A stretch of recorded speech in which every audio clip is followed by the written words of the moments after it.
Imagine two cities. One sits on 7 hills beside a muddy river in central Italy, still rough around the edges, still figuring out what it wants to be.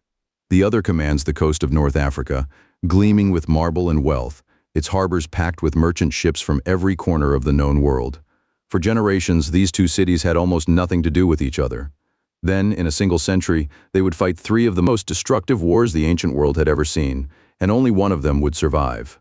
What turned 2 distant rivals into mortal enemies? How did a general cross the Alps with war elephants and nearly destroy Rome from the inside? And why, after Rome finally won, did it choose not just to defeat Carthage, but to erase it from the face of the earth? If this kind of deep historical storytelling is what you're looking for, subscribe to this channel and hit the like button. It genuinely helps us keep making these videos, and there is a lot more to come.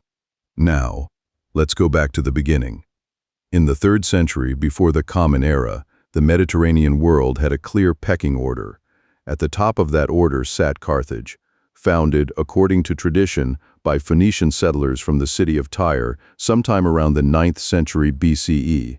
Carthage had grown from a trading outpost into the dominant commercial and naval power of the Western Mediterranean. Its merchants reached Spain, Sardinia, Sicily, and the Atlantic coast of Africa. Its navy was the finest afloat. Its treasury was among the richest in the ancient world. Rome, by contrast, was a land power. A very good land power, increasingly dominant across the Italian peninsula, but still fundamentally a city that thought in terms of legions and roads, not fleets and sea lanes. The 2 powers had actually signed multiple treaties. Historians have identified at least 2, possibly 3, dating back to the 6th and 5th centuries BCE, essentially agreeing to stay out of each other's way. Rome would not interfere in Carthaginian waters. Carthage would not meddle in Italy. For a long time, this arrangement held. Here is where a popular myth needs to be addressed early. Many people assume that Rome and Carthage were natural enemies from the start, destined for conflict by culture, religion, or ambition. The historical record does not support this. For roughly 2 centuries, they coexisted, occasionally cooperated, and shared a common wariness of other powers, including the Greek colonies that dotted the Mediterranean coastline. The conflict that eventually consumed both of them was not inevitable. It grew from a specific crisis, in a specific place, triggered by a chain of decisions that nobody fully anticipated. That place was Sicily. Sicily in the 3rd century BCE was one of the most contested pieces of real estate in the ancient world. Greek cities dominated its eastern coast, with Syracuse as the wealthiest and most powerful among them. Carthage controlled significant portions of the west. The island was, in the language of modern geopolitics, a buffer zone, and buffer zones have a way of becoming flashpoints. The spark came in 264 BCE, and it came from the most unlikely of sources, a group of Italian mercenaries called the Mamertines. These men had previously served under a Syracusan general, and when their employment ended, they did what unemployed soldiers sometimes do. They seized the city of Messana in the northeastern corner of Sicily, killed or expelled its male population, and set themselves up as its new rulers. When Syracuse eventually moved to crush them, the Mamertines panicked and sent out 2 simultaneous calls for help. One went to Carthage, one went to Rome. Carthage responded first, placing a garrison in Messana.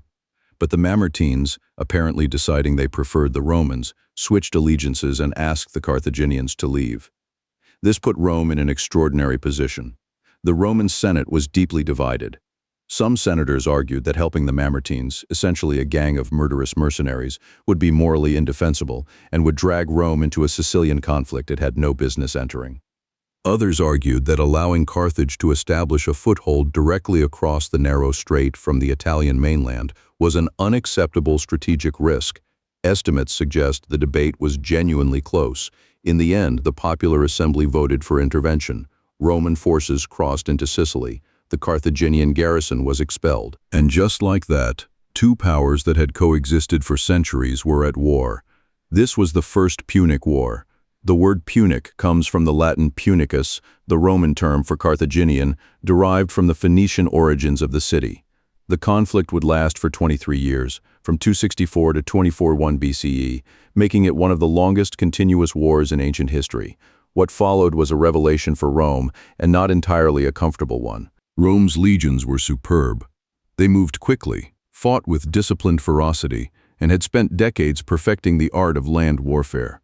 But Sicily was not just a land campaign. The Carthaginian navy controlled the sea, and without naval power, Rome could not supply its forces, could not cut off Carthaginian reinforcements, and could not win. So Rome did something extraordinary.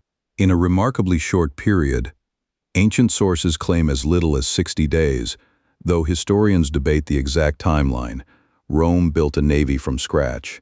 Not just a few ships, a fleet.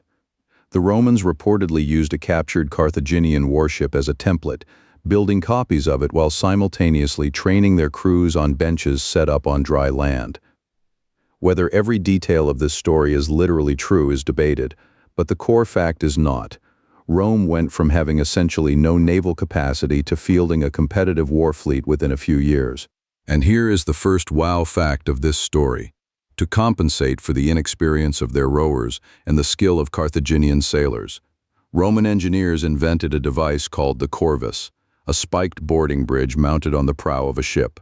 When a Roman vessel came alongside an enemy, the corvus would slam down, locking the two ships together. Suddenly, a naval battle became a land battle on water, and land battles on water were exactly what Roman soldiers were trained for. At the Battle of Mylae in 260 BCE, this device helped Rome win its first major naval victory, shocking the Carthaginian world. The war ground on for 2 more decades, marked by Roman victories, Roman disasters, and the sheer grinding cost of maintaining forces across a contested island. At one point, Rome launched an invasion of North Africa itself, under the consul Marcus Atilius Regulus. The invasion initially succeeded, then it collapsed catastrophically, with Regulus reportedly captured and his army destroyed, partly, ancient sources claim, with the help of a Spartan mercenary commander named Xanthippus who retrained the Carthaginian forces. Regulus himself became the subject of a famous Roman legend, though historians note that the details of his story were likely embellished over time. By the 2040s BCE, both sides were exhausted. Carthage was struggling to pay its mercenaries. Rome had lost enormous numbers of men and ships, not just to battle but to storms. Ancient sources give staggering figures for Roman naval losses to weather. Some estimates suggest Rome lost more ships to storms than to enemy action across the entire war. Whether the precise numbers are reliable is uncertain, but the scale of attrition was clearly immense. The end came in 241 BCE, at the Battle of the Aegates Islands, where a Roman fleet caught a Carthaginian supply convoy and destroyed it. With no ability to resupply its forces in Sicily, Carthage sued for peace. Rome won Sicily, the first Roman province outside the Italian peninsula. Carthage paid a heavy indemnity and withdrew. But the peace was not clean, and the bitterness it left behind would produce something far worse. In the immediate aftermath of the First Punic War, Carthage faced a crisis that nearly destroyed it from within. Unable to pay its mercenary soldiers, the city faced a full-scale rebellion, a conflict so brutal and chaotic that even the Carthaginians called it the Truceless War. It lasted from 241 to 238 BCE and was eventually suppressed, at enormous cost, by a Carthaginian general named Hamilcar Barca. Hamilcar Barca. Remember that name. Hamilcar was a brilliant commander who had spent the last years of the First Punic War fighting a guerrilla campaign in Sicily that Rome had never fully managed to defeat. He believed, deeply and personally, that Carthage had been robbed, that the war had been lost through political failure at home, not military failure in the field. He was humiliated by the peace terms, and he had sons. With Carthage weakened and Sicily lost, Hamilcar turned his attention to Spain. Beginning around 237 BCE, he led Carthaginian forces into the Iberian Peninsula, not just to raid but to conquer, to build a new base of power, a new source of wealth and manpower that would allow Carthage to eventually challenge Rome again. He brought his young son with him.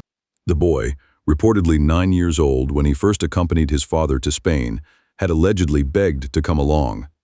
Hamilcar, according to the ancient tradition, asked the boy why he wanted to go to war. The child answered that he wanted to go with his father. Hamilcar then asked him to swear an oath of eternal hatred toward Rome. The boy's name was Hannibal. Whether this story of the oath is literally true, historians cannot say with certainty. It appears in ancient sources, but ancient sources were not above dramatizing a good story. What is not in doubt is what Hannibal Barca became. By the time he assumed command of Carthaginian forces in Spain in 221 BCE, at approximately 25 years old, he was already a seasoned soldier who had spent most of his life in military camps. He was charismatic, tactically brilliant, and driven by a singular purpose. In 219 BCE, Hannibal besieged and captured the city of Saguntum, a Spanish city that had placed itself under Roman protection. Rome protested. Carthage refused to hand Hannibal over. In 218 BCE, Rome declared war. This was the Second Punic War, and it would bring Rome closer to total destruction than anything it had faced before or would face again for centuries. What Hannibal did next defied every expectation Rome had. Rather than waiting for a Roman invasion of Spain or Africa, he took the war directly to Italy. He marched his army, estimates suggest somewhere between 40,000 and 90,000 men at the start, though the numbers shrank dramatically during the journey. Out of Spain, across southern Gaul, and then across the Alps, in winter. With war elephants, the Alpine crossing remains one of the most audacious military operations in ancient history. The exact route Hannibal used is still debated by historians and geographers. Several passes have been proposed, and the argument has never been fully settled. What is known is that the crossing was catastrophic in human terms. By the time Hannibal descended into northern Italy, he had lost a significant portion of his army to cold terrain, hostile mountain tribes, and exhaustion. Ancient sources suggest he arrived in Italy with perhaps 20,000 infantry, 6,000 cavalry, and a reduced number of elephants. Most of the animals would die in the Italian climate within the first year. By any rational military calculation, this army should have been too small to threaten Rome. What followed instead was a masterclass in tactical warfare that military academies still study today. At the Trebia River in December of 2018 BCE, Hannibal lured a Roman army into a trap, using a feigned retreat and a concealed ambush to destroy much of it. At Lake Trasimene in 217 BCE, he ambushed an entire Roman army on a narrow lakeside road, killing the consul Gaius Flaminius and wiping out perhaps 15,000 men in a matter of hours. The Romans, shaken, appointed a dictator, Quintus Fabius Maximus, who adopted a strategy of harassment and delay, refusing to meet Hannibal in open battle. The Romans called Fabius Cunctator, the delayer. It was not initially a compliment. The Roman people and the Roman military establishment grew frustrated with Fabius's caution. They wanted a decisive battle. They got one. At Cannae, in August of 216 BCE, two Roman consuls led an army of approximately 70,000 to 80,000 men, the largest Roman army assembled to that point, against Hannibal's force of perhaps 50,000. The Romans had overwhelming numerical superiority. They were confident. They were wrong. What Hannibal executed at Cannae is called a double envelopment. He placed his weakest troops, Gallic and Spanish infantry, at the center of his line, with his strongest African veterans on the flanks. The Romans, as he anticipated, pushed hard against the center. The center bent inward, drawing the Roman mass deeper and tighter together. Then the flanks swung closed. The Roman cavalry, meanwhile, had been driven from the field by Hannibal's superior horsemen, who then wheeled around and struck the Roman rear. The Roman army was surrounded, completely, in what became a killing ground so dense that men reportedly could not raise their arms to fight. Ancient sources give casualty figures ranging from 50,000 to 70,000 Roman dead in a single day. Even accepting that ancient casualty numbers are often exaggerated, the scale of the disaster was undeniable. Among the dead were a consul, two former consuls, two quaestors, around 30 senators, and a staggering proportion of Rome's officer class. Cannae sent shockwaves through the ancient world. Several Italian allies defected to Hannibal. The city of Capua, one of the most important in southern Italy, opened its gates to him. Philip V of Macedon signed an alliance with Carthage. It seemed to many observers that Rome was finished, and yet Rome did not negotiate, did not surrender, did not even seriously discuss peace terms, despite the catastrophe. This is one of the most remarkable facts of the entire conflict. After Cannae, the Roman Senate reportedly refused to even receive Hannibal's envoys. They ransomed some prisoners, refused to ransom others, and began raising new armies. They went back to the Fabian strategy of attrition, cutting off Hannibal's supply lines, besieging cities that had defected, and refusing to give him the decisive victory he needed to break Roman power permanently. Here is the brutal strategic reality that Cannae could not change. Hannibal had no siege equipment heavy enough to take Rome itself. He had no reliable supply line from Carthage. The Roman navy controlled the sea, and Carthage, for reasons that remain debated by historians, never committed the full resources of the empire to supporting him. Hannibal was a brilliant general fighting a war that his own government may not have fully believed in. He won battle after battle and could not win the war. The Romans, meanwhile, were learning. They adapted. They found commanders who could match Hannibal's creativity, not by copying him, but by denying him what he needed. One of those commanders was a young Roman aristocrat named Publius Cornelius Scipio, who would eventually earn the title Africanus. Scipio had been at the Trebia as a young officer. He had survived Cannae. He had watched Rome nearly collapse and had drawn his conclusions. Rather than fighting Hannibal directly in Italy, Scipio proposed taking the war to Spain, cutting off Hannibal's reinforcements and base of supply, and then, ultimately, to Africa itself. In 209 BCE, Scipio captured Cartagena, the main Carthaginian base in Spain, in a surprise attack that ancient sources describe as almost miraculous in its speed and coordination. By 206 BCE, Carthaginian power in Spain had effectively collapsed. Scipio returned to Rome a hero and began planning the African campaign. In 204 BCE, Scipio landed in North Africa with a Roman army. The threat to Carthage itself finally forced a decision that years of Italian campaigning had not. Hannibal was recalled from Italy. After 15 years of campaigning on Roman soil, 15 years during which he had never been defeated in a major open battle, Hannibal sailed home without having achieved his objective. The final confrontation came at Zama in 202 BCE, somewhere in what is now Tunisia. The exact site has never been definitively identified. Hannibal and Scipio reportedly met before the battle to negotiate, a meeting recorded by ancient historians, though how accurately their dialogue was preserved is impossible to know. No agreement was reached. At Zama, the tactical genius that had made Hannibal invincible in Italy finally met its match. Scipio had studied Hannibal's methods. He neutralized the Carthaginian war elephants by ordering his men to open lanes in their formation, letting the animals run through harmlessly. His cavalry, reinforced by Numidian horsemen under a chieftain named Massinissa, who had switched allegiance to Rome, drove the Carthaginian horse from the field, and then, as Hannibal had done to Rome at Cannae, wheeled around and struck the Carthaginian rear. Hannibal lost. Carthage sued for peace. The terms were severe: massive reparations to be paid over 50 years, surrender of the war fleet, prohibition on making war without Roman permission, and the loss of all territories outside Africa itself. Hannibal himself survived the battle and eventually served as a Carthaginian magistrate, attempting domestic reforms before Roman pressure forced him into exile. He spent his final years moving from court to court across the eastern Mediterranean, still feared enough by Rome that they pursued him even in old age. He died, reportedly by his own hand, around 183 BCE, refusing to be taken alive. "Let us relieve the Romans of their anxiety," ancient sources quote him as saying, "since they find it too long to wait for the death of an old man." Whether those were his exact words, we cannot know. But the sentiment fits everything we know about the man. The Second Punic War ended in 201 BCE. Rome had survived, but the world it emerged into was profoundly changed. The war had been catastrophic for the Italian peninsula.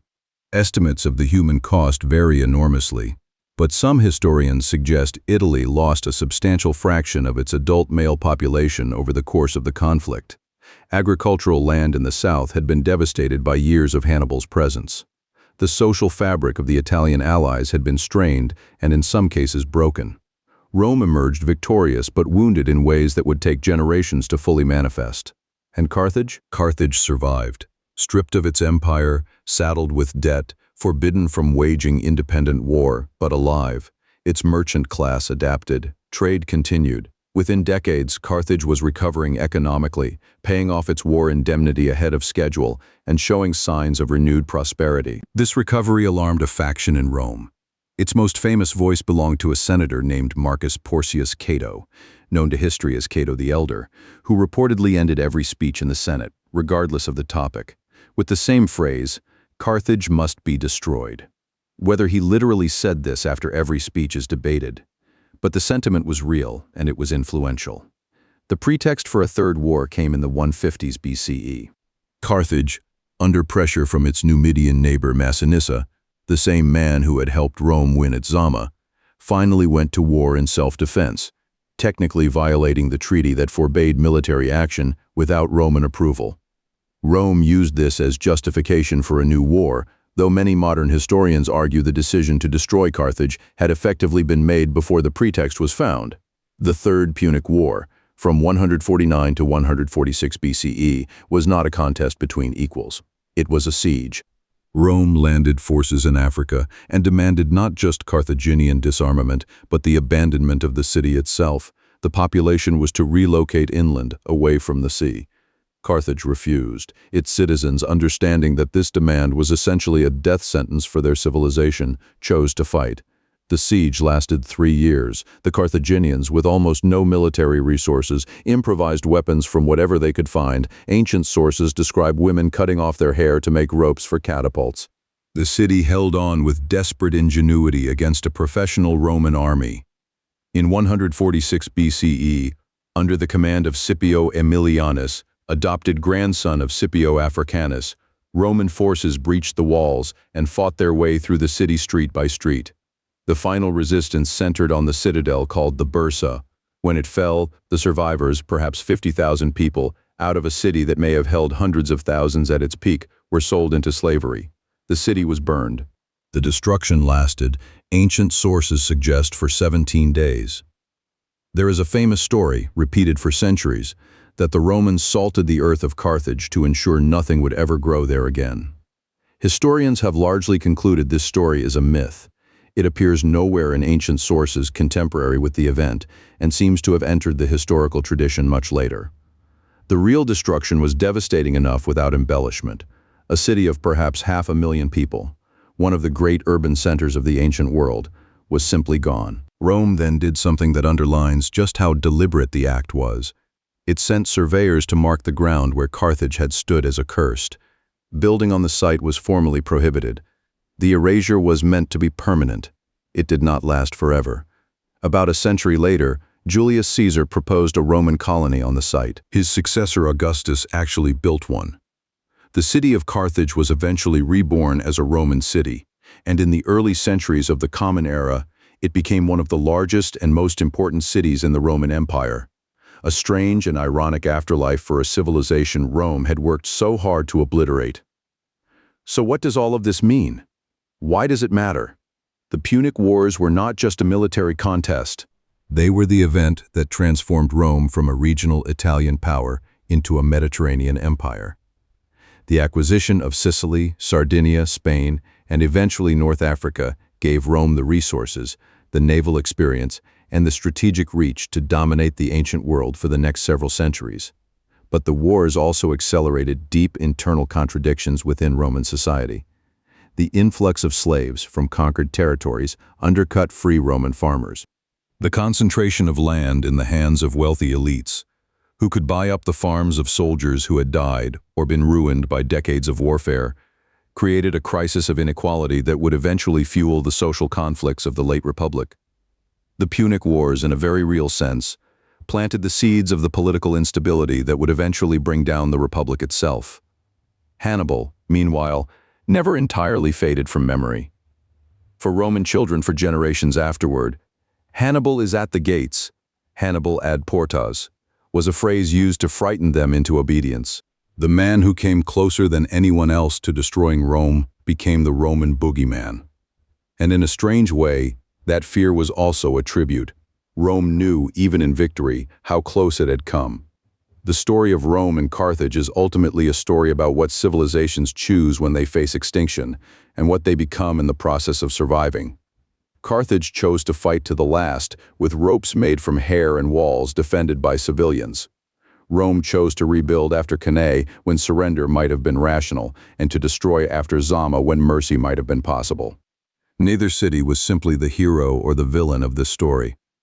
Both were complex, driven by interests and fears and ambitions that their people would have recognized as entirely human. What makes the story extraordinary is not the scale of the battles, though the scale was extraordinary, but the fact that the choices made by real people in real moments of crisis shaped the world that came after them in ways they could not have imagined. The Mediterranean world we inherited, its trade routes, its legal traditions, its languages, its very geography of power, was forged in the furnace of these three wars. Every time you encounter the word Punic in a history book, or trace the origins of Roman law, or wonder why Latin became the foundation of so many modern languages, you are standing in the long shadow of a conflict that ended more than 2,000 years ago. What do you think was the decisive factor in Rome's ultimate victory?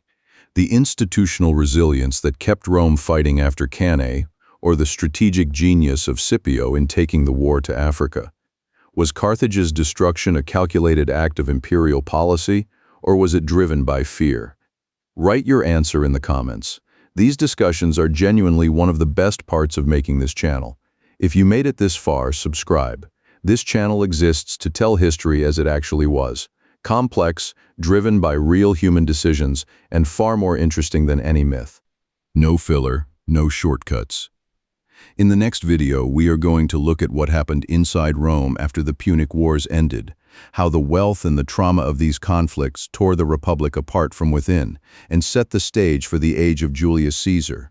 The seeds of Rome's greatest crisis were planted right here. Do not miss it.